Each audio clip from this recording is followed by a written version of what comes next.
বাংলাদেশ জাতীয়তাবাদী দলের যে কর্ণধার তিনি বাংলাদেশের মাটি এবং মানুষের নেতা।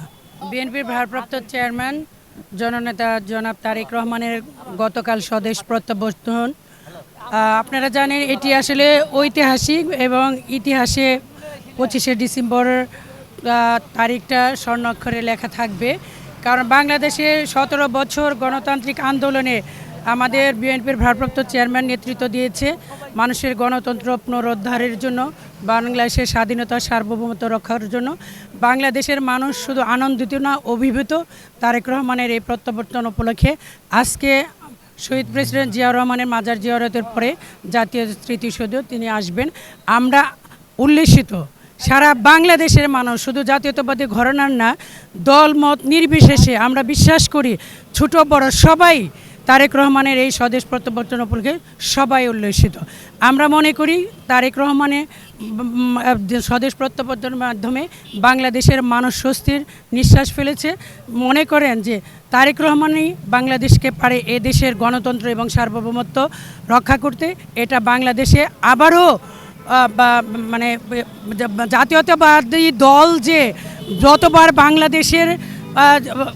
বাংলাদেশের যে কোনো ক্লান্তিকালে জাতীয়তাবাদী দল আমাদের বিএনপির ভারপ্রাপ্ত চেয়ারম্যান থেকে শুরু করে আমাদের দেশনেত্রী যতবারই এই দেশে ক্লান্তিকালে এসেছে, আমাদের দলই সেই ক্রান্তিকালে সম্মুখের সারিতে ছিলেন। আপনারাও নিশ্চয়ই জানেন, মিডিয়ার মাধ্যমে প্রচার করেছেন, মিডিয়ারও দেখছেন শত বছরে বাংলাদেশের মানুষের উপরে যে অত্যাচার নিপীড়ন হয়েছে। গত জুলাই আগস্টের বিপ্লবের মধ্য দিয়ে আমাদের বিএনপির ভারপ্রাপ্ত চেয়ারম্যান জনাব তারেক রহমানের নেতৃত্বের মধ্য দিয়ে দেশে সে 5ই আগস্টে সেটা বাংলাদেশের মানুষ আরেকটি বাংলাদেশের স্বপ্ন যারা দেখেছিলেন সেই স্বপ্নের দ্বার প্রান্তে এখন আমরা এখন বাংলাদেশের মানুষ এখন নির্বাচনের তারিখ অলরেডি ঘোষণা হয়েছে, আমাদের নেতা দেশে চলে আসছে। আমরা মনে করি একটি গণতান্ত্রিক সরকার প্রতিষ্ঠিত হবে। বাংলাদেশের মানুষ একটি গণতান্ত্রিক সরকার প্রতিষ্ঠার মধ্য দিয়ে বাংলাদেশের জাতীয়তাবাদী দল আবার জনগণের ভোটে ক্ষমতায় আসবেন, সে আশা আমরা রাখছি।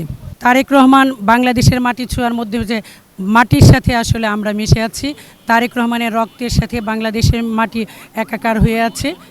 এটাই প্রমাণ করে যে হ্যাঁ, বাংলাদেশ জাতীয়তাবাদী দলের যে কর্ণধার তিনি বাংলাদেশের মাটি এবং মানুষের নেতা।